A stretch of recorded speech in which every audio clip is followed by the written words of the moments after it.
Kami dari kelompok Tolak Angin akan mempresentasikan hasil tugas kami, yaitu mengenai makalah kajian desain tolak angin pada PT Sido Muncul yang disusun oleh Sarina Olivan Jarnaho, Karol Minung, Yohana Rita, Hubertus Fendi, Arnold Silvanus, Leonardus Dura, dan Kevin Bakti.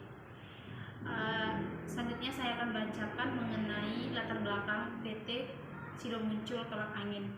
Latar belakang penelitiannya yaitu perubahan kondisi sosial telah mengubah secara drastis minat beli konsumen. Dengan semakin banyaknya pilihan produk, konsumen telah memiliki ekspektasi yang lebih besar dan lebih baik daripada sebelumnya. Mereka tidak hanya mengharapkan produk yang berkualitas tinggi karena kualitas produk telah menjadi suatu kewajaran dan persyaratan mutlak yang harus dimiliki suatu produk. Jenis baru konsumen ini menginginkan produk yang berkualitas tinggi dengan harga yang terjangkau oleh mereka. Melihat persaingan yang semakin ketat di era globalisasi sekarang ini, menuntut perusahaan agar semakin cerdik dalam memuaskan pelanggan. Bahkan hal-hal kecil sekalipun menjadi sangat penting saat ini melihat konsumen sekarang yang semakin kritis dan bijak. Tolak angin sebagai salah satu produk TOP kategori obat anti masuk angin yang diproduksi oleh PT Industri Jamu dan Farmasi Sido Muncul. Mengolah bahan baku menjadi produk yang bermutu tinggi dengan menggunakan mesin-mesin yang mutakhir atau canggih, dengan selalu menjaga kualitas bahan baku juga pelayan terbaik, menjadikan produk tolak angin sebagai produk yang pilihan utama untuk konsumen untuk mengobati masuk angin. Hal itu dilakukan oleh PT Sido Muncul untuk selalu menjaga kepuasan serta loyalitas konsumen dan menjadikan produk tolak angin sebagai pilihan utama. Sekian dari latar belakang yang saya sampaikan akan dilanjutkan oleh teman saya. Terima kasih. Yang berikutnya D. Manfaat penelitian. Adapun manfaat penelitian ini, yang pertama, manfaat teoritis. Penelitian ini dapat digunakan sebagai dasar untuk mengembangkan ilmu pengetahuan dan kajian penelitian selanjutnya, terutama yang berkaitan dengan loyalitas pelanggan. Yang kedua, manfaat praktis. 1. Bagi penulis. Hasil penelitian ini diharapkan dapat sebagai bahan pertimbangan dalam teori dan praktek, sehingga dapat menambah wawasan yang penting bagi penulis di masa yang akan datang. Yang kedua, bagi perusahaan. Hasil penelitian ini dapat memberikan masukan atau alternatif dalam meningkatkan penjualan produk dan loyalitas pelanggan. Selanjutnya, pembahasan akan dilanjutkan oleh teman saya. Oke, baik, saya akan melanjutkan pembahasan di bagian perumusan masalah. Berdasarkan latar belakang yang telah diuraikan di atas, maka perusahaan masalah penelitian ini sebagai berikut. Yang pertama, bagaimana pengaruh kualitas pelayan terhadap kepuasan pelanggan obat anti masuk angin tolak angin di Kecamatan Demak. Yang kedua, bagaimana pengaruh experiential marketing terhadap kepuasan pelanggan obat anti masuk obat angin terhadap Kecamatan Demak. Yang ketiga, bagaimana pengaruh kualitas pelayanan terhadap loyalitas pelanggan obat anti masuk angin di Kecamatan Demak. Yang keempat, bagaimana pengaruh experiential marketing terhadap loyalitas terhadap pelanggan obat anti masuk angin terhadap Kecamatan Demak. Yang kelima, bagaimana pengaruh kepuasan pelanggan terhadap loyalitas pelanggan obat anti masuk angin terhadap Kecamatan Demak. Yang ke-C, tujuan penelitian. Tujuan penelitian ini adalah sebagai berikut. Yang pertama, mendeskripsikan dan menganalisis pengaruh kualitas pelayan terhadap kepuasan pelangganan obat anti masuk angin di Kecamatan Demak. Yang kedua, untuk mendeskripsikan dan menganalisis pengaruh experiential marketing terhadap lanjut aja nanti ya. Mana ketawa. Yang kedua, untuk mendeskripsikan dan menganalisis pengaruh eksperimen teman. Yang ketiga, untuk mendeskripsikan dan menganalisis pengaruh kualitas pelayan terhadap loyalitas pelanggan obat anti masuk angin tolak angin di Kecamatan Demak. Yang keempat, mendeskripsikan dan menganalisis pengaruh eksperimen terhadap loyalitas konsumen obat anti masuk angin tolak angin di Kecamatan Demak. Yang kelima, untuk mendeskripsikan menganalisis pengaruh kepuasan terhadap loyalitas konsumen obat anti masuk angin tolak angin di kakak stop. Sampai di situ aja sih, gimana nih?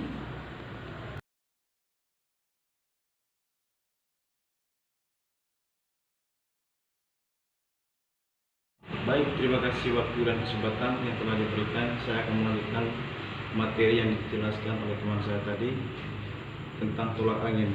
Pembahasannya, tolak angin merupakan obat herbal berstandar atau OHT yang diproduksi di pabrik yang berstandar atau GMP dan ISO standar.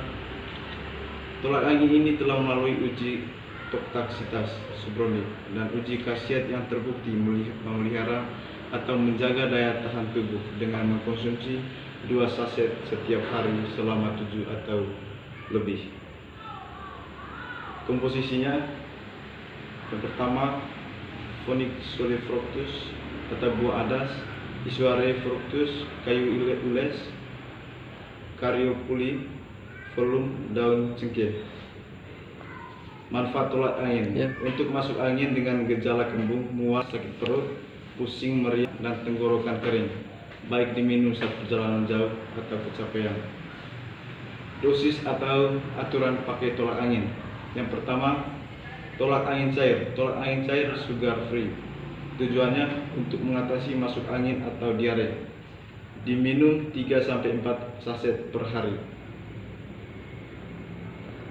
Tujuannya untuk meningkatkan daya tahan tubuh. Diminum 2 saset setiap hari selama 7 hari. Yang ke-B, tolak angin anak. Tujuannya untuk mengatasi masuk angin pada anak. Diminum setengah saset sesudah makan. Yang ke-C, tolak angin tablet. Tujuannya untuk mengatasi masuk angin, diminum 1 tablet atau 1 kali sehari saat merasa tidak enak badan. Yang ke-D, tolak angin care. Tujuannya meredakan masuk angin, sakit kepala, dan perut kembung. Gosokkan tolak angin care on secukupnya pada bagian tubuh yang sakit. Cara mengkonsumsi tolak angin dengan benar. Kebanyakan orang berpikir bahwa konsumsi obat herbal selalu aman karena kandungannya alami. Perlu diingat bahwa tidak semua obat herbal sudah diketahui efek samping dan interaksi jika digunakan bersama obat, suplemen, atau bahan herbal lainnya. Efek samping dan bahaya tolak angin. Kandungan bahan aktif di dalam tolak angin relatif aman dan jarang menimbulkan efek samping selama dikonsumsi sesuai aturan pakai. Lakukan pemeriksaan ke dokter jika efek samping yang disebutkan di atas tidak kunjung merentau semakin memburuk. Segera ke dokter jika mengalami reaksi alergi obat yang bisa ditandai dengan gejala berubah muncul ruam yang gatal kulit, bengkak pada bibir, dan bokak mata atau kesulitan bernapas. Macam-macam jenis tolak angin. Yang pertama, produk tolak angin. Tolak angin cair. Tolak angin cair mengandung buah adas, kayu ules, daun cengkeh, jahe, daun mint, dan madu. Selain untuk mengatasi masuk angin, tolak angin cair dapat digunakan meningkatkan daya tahan tubuh, mengobati mabuk, perjalanan, dan kelelahan. Yang kedua, tolak angin sugar free. Tolak angin sugar free mengandung buah adas, kayu adas, daun cengkeh, jahe, royal jelly, dan sucralose. Tolak angin sugar free bisa diminum oleh penderita diabetes. Yang ketiga, tolak angin anak. Tolak angin anak mengandung buah adas, kayu ules, daun cengkeh, jahe, dan mint madu, dan ekstrak tanduk. Tolak angin ini bisa digunakan oleh anak 2 sampai 6 tahun. Obat ini dijual dalam kemasan saset 10 ml dan botol 60 ml. Tolak angin flu. Tolak angin flu mengandung buah adas, kayu ulas, daun cengkeh, jahe, dan mint, madu, valerian, dan panasnya ginseng. Yang kelima, permen tolak angin dan permen tolak angin bahan gula. Permen tolak angin mengandung madu, daun mint, kapulan, mace, jahe, buah adas, dan daun cengkeh. Produk ini digunakan untuk melegakan penghangatan dan menenangkan tenggorokan serta menyegarkan nafas. Yang keenam, tolak angin tablet. Sama seperti tolak angin cair, produk ini digunakan untuk mengatasi masuk angin, namun perlu berbentuk tablet. Yang ketujuh, tolak angin care. Tolak angin care merupakan minyak angin aromaterapik berbentuk roll-on yang mengandung zat aksi berupa minyak jahe dan minyak peppermint. Yang kedelapan, balsem tolak angin. Balsem tolak angin mengandung ekstrak adas, ada buah puteran, dan daun cengkeh. Produk ini digunakan untuk mengurangi rasa mual, sakit kepala, serta meredakan nyeri dan sakit dengan cara menghangatkan sekaligus meringankan tubuh.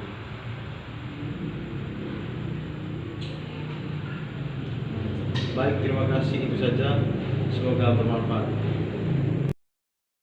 Baik, terima kasih. Saya akan melanjutkan dari teman saya mengenai laporan keuangan selama 5 tahun terakhir tolak angin pada PT Sidomuncul pada tahun 2018.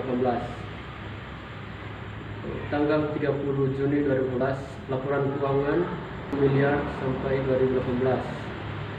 Tanggal 30 Maret 2018, laporan keuangan mencapai 3 miliar sampai dengan 2018. Tahun 2019, tanggal 31 Desember 2019, laporan keuangan mencapai 12 miliar sampai dengan 2019.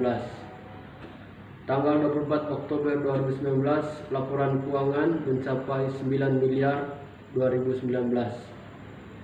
Tanggal 24 Juli 2019, laporan keuangan 6 miliar. Tanggal 26 April 2019, laporan keuangan mencapai 3 miliar. Lanjut tahun 2020, laporan keuangan mencapai 9 miliar. Terus 21 Juli 2020, laporan keuangan mencapai 6 miliar. Tanggal 20 April 2020, laporan keuangan mencapai 3 miliar. Di tahun 2021, laporan keuangan mencapai 9 miliar. Tanggal 27 Juli 2021, laporan keuangan mencapai 6 miliar. Tanggal 23 April 2021, laporan keuangan mencapai 3 miliar. Laporan keuangan tanggal 23 April mencapai 3 miliar. Tanggal 8 Februari 2021, laporan keuangan mencapai 12 miliar. Tanggal 22 April 2022, laporan keuangan mencapai 3 miliar. Tanggal 7 Februari 2022, laporan keuangan mencapai 12 miliar. Saya melanjutkan kesimpulan.